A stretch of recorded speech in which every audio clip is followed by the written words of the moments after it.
What is this one? Withdrawing from the World Health Organization. Ooh, that's a big one. On his first day back in office, President Donald Trump signed an executive order calling for the US to withdraw from the World Health Organization. In 2020, Donald Trump began making moves to free the US from the United Nations agency, but President Joe Biden reversed course when he took office.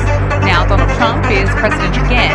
He's wasted no time signing the order, which declares that the Secretary of State shall immediately inform the Secretary General of the United Nations and the leadership of the World Health Organization of the withdrawal. Now Trump's order calls for the Secretary of State to pause the future transfer of any United States government funds, support or resources to the World Health Organization, and also to recall and reassign US government personnel or contractors working in any capacity with the organisation. Now Donald Trump previously labelled the World Health Organization as a corrupt globalist scam. The World Health Organization has become nothing more than a corrupt globalist scam, paid for by the United States but owned and controlled by China. When the China virus reached our shores 3 years ago, the World Health Organization straightened the company around every single step of the way. The World Health Organization has responded to the move, saying it regrets the announcement that the United States of America intends to withdraw from the organization.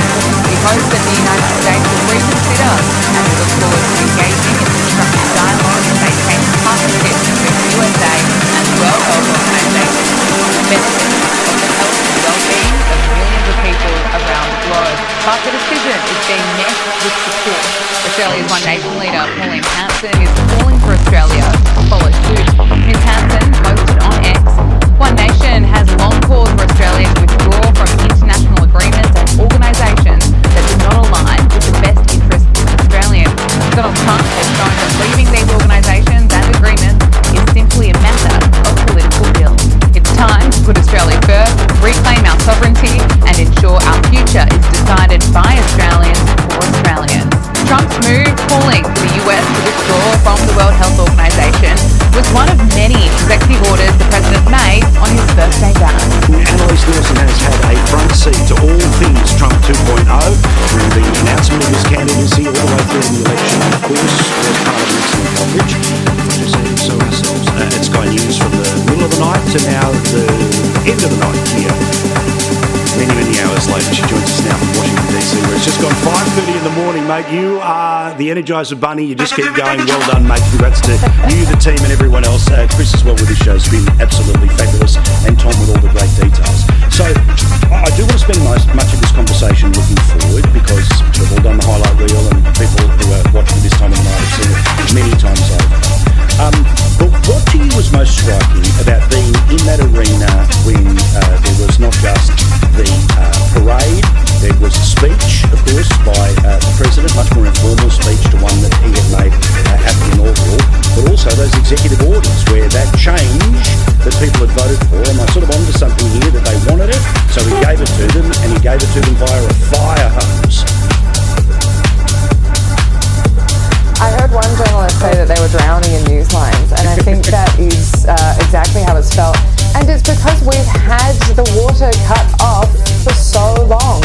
I mentioned this previously, that news organisations, when the Biden administration came in, they said that there's not going to be news broken on the weekend, so they had just skeleton staff at the White House on the weekend.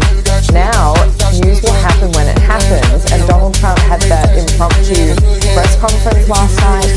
This is what people expect from the White House. For 4 years they've had this kind of drip feed of information from an administration that said that they were the most transparent administration in history. Last night when Donald Trump had his press conference, his Secretary Caroline Leavitt was saying this is what transparency looks like.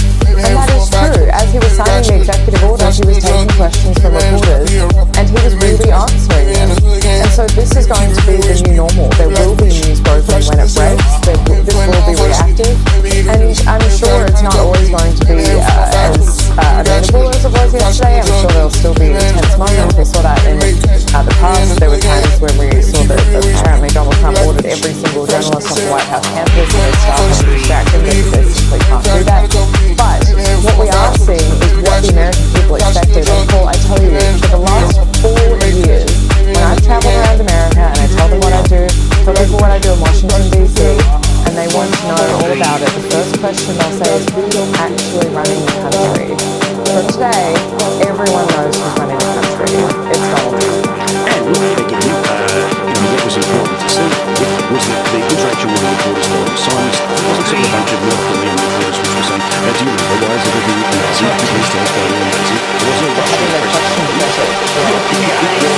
you're literally being called out. You ever find Mr. standing with those cards saying, I've been told I have to ask, as the whole charade that played out over the past 4 years. And the whole question would be there. Yeah. I mean, that was the garbage. So again, it is going to be fractious. There are going to be consequences to decisions that are made. There is going to be things, but something I found interesting about the difference between when it came in the first time and when it comes in now is that built into the coverage, the word chaos, which was all sort of the key words for every decision and every thing like those press conferences. That was built into the narrative of how everyone had to consume the news and that news at all hours of any day.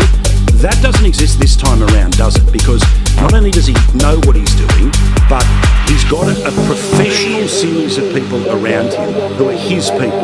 He had to compromise with staff at the start, and yeah, he was bumping into the furniture, but he's got people around him, including the person who ran his campaign, Susie Rowe, who is an absolute genius at making sure they shut down leaks, keep things focused, and keep things on the messaging of the day.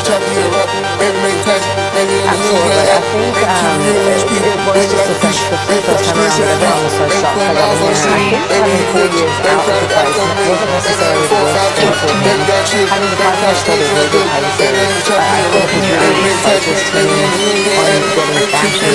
But there's a series of people that he's surrounding himself with. And that wasn't the assumption going into this. We've watched him with his appointments for the cabinet secretary position.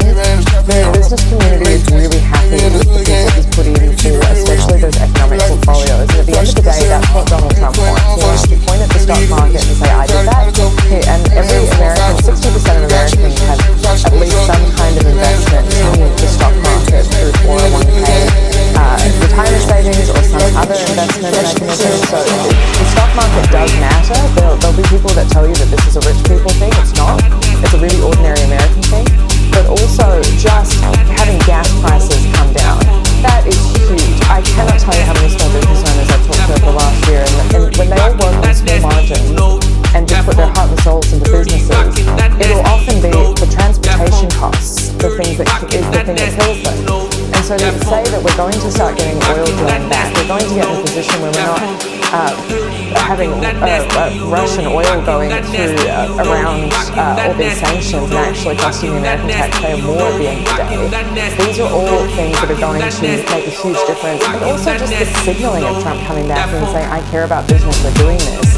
We're going to see more investment coming into America to keep Trump happy. That's a good thing for Americans, and it's a good thing for the economy. It's going to be what changes the tone of everything. Same with immigration. The tone matters, and he's already said that.